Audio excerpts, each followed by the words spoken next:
আসসালামু আলাইকুম। বাংলা সংবাদে সবাইকে স্বাগত জানাচ্ছি। আমি চিন্তিয়া হক। শুরুতেই সংবাদ শিরোনাম। একজন উপদেষ্টা মুরাদনগরে আওয়ামী লীগ এমপিদের মতো আধিপত্য বিস্তারে ব্যস্ত, বলছেন মির্জা ফখরুল। এদিকে নির্বাচন নিয়ে বিএনপির সংশয়, বিরোধী ঐক্য বড় হচ্ছে, বলছেন জিল্লুর রহমান। জানাবো ব্যাগে মিলল ম্যাগাজিন, যে ব্যাখ্যা দিলেন উপদেষ্টা আসিফ। এবং সর্বশেষ জানাবো ঐকমত্যের পথে অগ্রগতি হলেও আপত্তি আছে বিএনপির, বলছে জামায়াত। শুনছিলেন সংবাদ শিরোনাম, এবারে বিস্তারিত। একজন উপদেষ্টা মুরাদনগরে আওয়ামী লীগ এমপিদের মতো আধিপত্য বিস্তারে ব্যস্ত, বলছেন মির্জা ফখরুল। মুরাদনগরের বাসিন্দা উপদেষ্টা হওয়ার পর থেকে আওয়ামী লীগ এমপিদের মতো এলাকায় আধিপত্য ও প্রভাব বিস্তারে ব্যস্ত রয়েছেন বলে মন্তব্য করেছেন বিএনপির মহাসচিব মির্জা ফখরুল ইসলাম আলমগীর। কুমিল্লা জেলাধীন মুরাদনগর উপজেলার রামচন্দ্রপুর দক্ষিণ ইউনিয়নের হিন্দু ধর্মাবলম্বী এক প্রবাসী স্ত্রীকে শ্লীলতাহানি ও নির্যাতন করার ঘটনায় তীব্র নিন্দা ও প্রতিবাদ জানিয়ে এক বিবৃতি দেন বিএনপির মহাসচিব মির্জা ফখরুল ইসলাম আলমগীর। বিবৃতিতে বিএনপির মহাসচিব বলেন, আমরা উদ্বেগের সঙ্গে লক্ষ্য করছি যে হিন্দু ধর্মাবলম্বী এক নারী শ্লীলতাহানি ও নির্যাতনের এক নির্মম কলঙ্কজনক ঘৃণ্য ঘটনা। এই বর্বরচিত ঘটনায় দেশের মানুষকে ব্যথিত ও মর্মান্তর করেছে।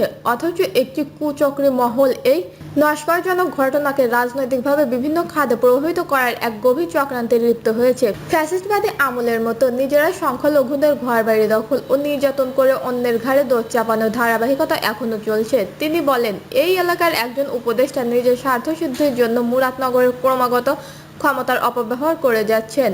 দুর্বৃত্তকারীরা আশকারা পেয়ে সমাজবিরোধী নানা অপকর্মে মেতে উঠেছে, আর এ ঘটনায় তারা দেশ বিদেশ থেকে অবিরাম মদত পাচ্ছে। উপদেষ্টা যদি জনসেবার চেয়ে আত্মসেবাতেই ব্যস্ত থাকেন, তাহলে এলাকার শান্তি বিঘ্ন হবে। মুরাদনগরের বাসিন্দা উপদেষ্টা হওয়ার পর থেকে আওয়ামী লীগের এমপিদের মতো এলাকার আধিপত্য ও প্রভাব বিস্তারে ব্যস্ত রয়েছে। তিনি আরও বলেন, মুরাদনগরে হিন্দু ধর্মাবলম্বী নারী শ্লীলতাহানি ও সহিংসতার মনুষ্যত্বহীন ও অমানবিক পাশবিক ও মহল বিশেষের রাজনৈতিক দলে পুনরায় অভিসন্ধি। আবারও সম্প্রীতি বিনষ্ট করে রাজনৈতিক ফায়দা লোটার আওয়ামী লীগ নোংরা কৌশলী পুনরাবৃত্তি দেখা যাচ্ছে। হাসিনার পতনের পরেও আমাদের বিবেচনা থেকে সেই সম্প্রীতি ঐক্যকে ফিরিয়ে না এনে বরং বিনষ্ট করা হচ্ছে রাজনৈতিক উদ্দেশ্য সাধনের জন্য। এদিকে পতিত স্বৈরাচারের দোসররা অর্থবিত্তে সজ্জিত। মির্জা ফখরুল ইসলাম আলমগীর আরও বলেন, নারী নির্যাতন সহ সহিংসতা সন্ত্রাসের গোপন অভিযান চালিয়ে উদ্দের পিণ্ড বুড়ের ঘাড়ে চাপিয়ে দিয়ে বিএনপির ভাবমূর্তি বিনষ্ট করার জন্য তারা বিপজ্জনক গোপন অপতৎপরতায় লিপ্ত হয়েছে। শক্তিশালী পক্ষের আশীর্বাদ আছে বলে দুর্বৃত্তরা সহিংস কার্যক্রম চালাতে উৎসাহিত হচ্ছে। তবে সত্যের জন্য, সম্মানের জন্য, আত্মমর্যাদার জন্য ধর্ম, জাতি, গোষ্ঠী নির্বিশেষে সকলের দুষ্কৃতকারী পাষাণদের প্রতিহত করতে হবে এবং সুষ্ঠু সমাজ ও নিরাপদ রাষ্ট্র বিনির্মাণের জন্য। তিনি আরও বলেন, নারী নির্যাতনকারী অপরাধের কোনো রাজনৈতিক পরিচয় থাকতে পারে না। তার মানব সভ্যতার শত্রু আমি অবলম্বী হিন্দু ধর্মাবলম্বী প্রবাসী স্ত্রীকে শ্লীলতাহানি ও নির্যাতনকারী দুষ্কৃতকারীদের দৃষ্টান্তমূলক শাস্তির জন্য জোরালো আহ্বান জানাচ্ছি। নির্বাচন নিয়ে বিএনপির সংশয়, বিরোধী ঐক্য বড় হচ্ছে, বলছেন জিল্লুর রহমান। জাতীয় নির্বাচন নিয়ে বিএনপির ভেতরে গভীর সংশয় তৈরি হয়েছে বলে মন্তব্য করেছেন রাজনৈতিক বিশ্লেষক ও টকশো উপস্থাপক জিল্লুর রহমান। সম্প্রতি একটি জাতীয় দৈনিক প্রকাশিত সংবাদে উদ্ধৃত করে তিনি বলেন, লন্ডনে অনুষ্ঠিত দলের অভ্যন্তরীণ বৈঠকের পর নেতাকর্মীদের মধ্যে যে আশাবাদ তৈরি হয়েছিল তা এখন ক্রমশ মলিন হয়ে যাচ্ছে। সাংবাদিক জিল্লুর রহমান মনে করেন, 13 জুন লন্ডনে ডক্টর মোহাম্মদ ইউনূস ও তারেক রহমানের বৈঠকের পর বিএনপির অনেক নেতাকর্মী মনে করেছিলেন ফেব্রুয়ারিতে নির্বাচন হবে এবং দল বিজয়ী হবে। তবে তিনি সেই সময়ে এই ধারণাকে প্রশ্নবিদ্ধ করেছিলেন।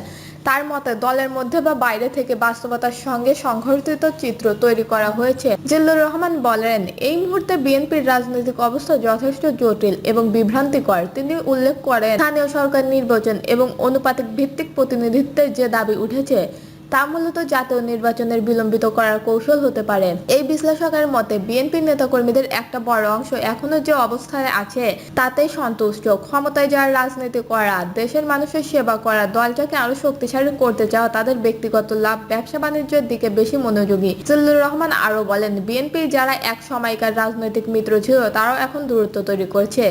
জামায়াত হেফাজত ও ইসলামী আন্দোলনের মতো দলগুলো একটি বিকল্প ইসলামী প্ল্যাটফর্ম গঠনের চেষ্টা করছে, যেখানে বিএনপির অবস্থা বেশ দুর্বল। বাংলাদেশের রাজনীতিতে চীন এবং ভারতের ভূরাজনৈতিক প্রভাব নিয়েও কথা বলেন জিল্লুর রহমান। তার মতে চীনের সঙ্গে বিএনপির ঘনিষ্ঠতা বেড়েছে এবং চীনও বিএনপিকে গুরুত্বপূর্ণ রাজনৈতিক শক্তি হিসেবে বিবেচনা করছে, কিন্তু এই মুগ্ধতার ভবিষ্যৎ দলের কৌশলগত ভুলে পরিণত হতে পারে। তিনি আরো বলেন, বিএনপি এখন চীনের প্রতি অতি মুগ্ধ হয়ে পড়েছেন। তারা ক্ষমতায় গেলে চীনের পররাষ্ট্র নীতি অনুসরণ করবে এমন ইঙ্গিত পাওয়া যাচ্ছে। তবে দেশের রাজনৈতিক দল হিসাবে ভারত, যুক্তরাষ্ট্র বা চীন নয়, বিএনপির উচিত বাংলাদেশের স্বার্থকে প্রাধান্য দিয়ে পররাষ্ট্র নীতি নির্ধারণ করা। তিনি বলেন, আওয়ামী লীগের একনায়কতান্ত্রিক আচরণ ও উন্নয়নের নামে দুর্নীতি বাংলাদেশের রাজনীতিকে ভেঙে দিয়েছে। অন্যদিকে বিএনপি যেভাবে একের পর এক ভুল করছে তাতে সম্ভব থাকা সত্ত্বেও তারা নেতৃত্বের জায়গা হারাচ্ছে। তার মতে প্রফেসর ডক্টর মোহাম্মদ ইউনূস সরকার আসলে নির্বাচন করতে পারবে না।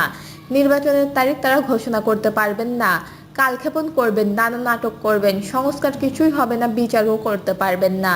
বিপরীতে বিএনপি নেতারা বড় কথা বললেও কাজের কাজ তারাও কিছু করতে পারবেন না। জিল্লুর রহমান আরো বলেন, জনগণের অধিকার প্রতিষ্ঠার জন্য নির্বাচন অপরিহার্য। সেই নির্বাচন দ্রুত না হলে বাংলাদেশের রাজনৈতিক কাঠামো আরো বেশি বিপর্যস্ত হবে। জিল্লুর রহমান মনে করেন, 25শে ডিসেম্বরের মধ্যে জাতীয় নির্বাচন না হলে আগামী কয়েক বছরও তা হওয়ার সম্ভাবনা নেই। তিনি বলেন, আওয়ামী লীগ দুর্নীতির যায় ভারতে ডুবেছে, আর বিএনপি এখন চীনা মুগ্ধতায় ডুবতে বসেছে। ব্যাগে মিলল ম্যাগাজিন, যে ব্যাখ্যা দিলেন উপদেষ্টা আসিফ। ঢাকা শাহজালাল আন্তর্জাতিক বিমানবন্দরে স্ক্যানিং এর সময় ম্যাগাজিন পাওয়া গেছে অন্তর্বর্তী সরকারের উপদেষ্টা আসিফ মাহমুদ সজীব ভুঁইয়ার ব্যাগে। বিষয়টি নিয়ে ব্যাখ্যা দিয়েছেন তিনি। জানিয়েছেন, নিরাপত্তার স্বার্থে অস্ত্রের লাইসেন্স করা হয়েছে, যদিও ব্যাগে পাওয়া বিষয়টি একেবারে অনিচ্ছাকৃত ছিল। ফেসবুকে দেওয়া এক পোস্টে তিনি জানান, মরক্কোর মারাকেশে অনুষ্ঠিত ওআইসি ইথুট ক্যাপিটাল ইন্টারন্যাশনাল প্রোগ্রামে যোগ দিতে আজ ভোরের ফ্লাইট ছিল। ভোরে প্যাকিং করার সময় অস্ত্রসহ একটি ম্যাগাজিন বাসায় রেখে এলেও ভুলে আরেকটি ম্যাগাজিন ব্যাগ থেকে যায়। পরে স্ক্যানে ধরা পড়লে সেটি প্রকৌশল অফিসারের কাছে দিয়ে আসি। বিষয়টি একান্তই অনিচ্ছাকৃত ছিল। আসিফ মাহমুদ আরও লিখেছেন, নিরাপত্তার স্বার্থে আমরা লাইসেন্স করা বৈধ অস্ত্র আছে। গণ অভ্যুত্থানের নেতৃত্বের ওপর কয়েক দফা হত্যাকাণ্ড চলেছে, তাই নিরাপত্তার কারণে অস্ত্র রাখা স্বাভাবিক। সরকারি প্রকৌশল বা নিরাপত্তা না থাকলে নিজের ওপর এবং নিজের পরিবারের সুরক্ষার জন্য লাইসেন্স অস্ত্র রাখতে হয়। তিনি বলেন, শুধু ম্যাগাজিন দিয়ে আমি কি করব ভাই? যদি কোনো খারাপ উদ্দেশ্য থাকতো তাহলে অস্ত্র রেখে আসতাম না। এখানে অবৈধ কিছু নেই, তবে অনেকের জন্য এটা আলোচনা করার বিষয় বটে। সংবাদ মাধ্যমে খবর ছড়াতে চাপ দেওয়ার অভিযোগ অস্বীকার করে আসিফ মাহমুদ সজীব ভুঁইয়া বলেন, চাপ দিয়ে নিউজ সরানোর অভিযোগ পুরোপুরি মিথ্যা। ঘটনার পর টিম সহ টানা 10 ঘন্টার ফ্লাইটে ছিলাম। ট্রানজিটে নেমে অনেকক্ষণ পর অনলাইনে এসে দেখি কত কিছু হয়ে গেছে। নাগরিক হিসাবে কারো নিরাপত্তার ঝুঁকি থাকলে নিয়ম মেনে তিনিও অস্ত্র লাইসেন্স করতে পারেন। দর্শক, এই ছিল এখনকার সর্বশেষ নিউজ। নিউজটি ভালো লাগলে একটি লাইক দিন, কমেন্টে আপনার মতামত জানান এবং আমাদের পাশে থাকার জন্য বেল বাটনটি অন করে রাখুন। ধন্যবাদ।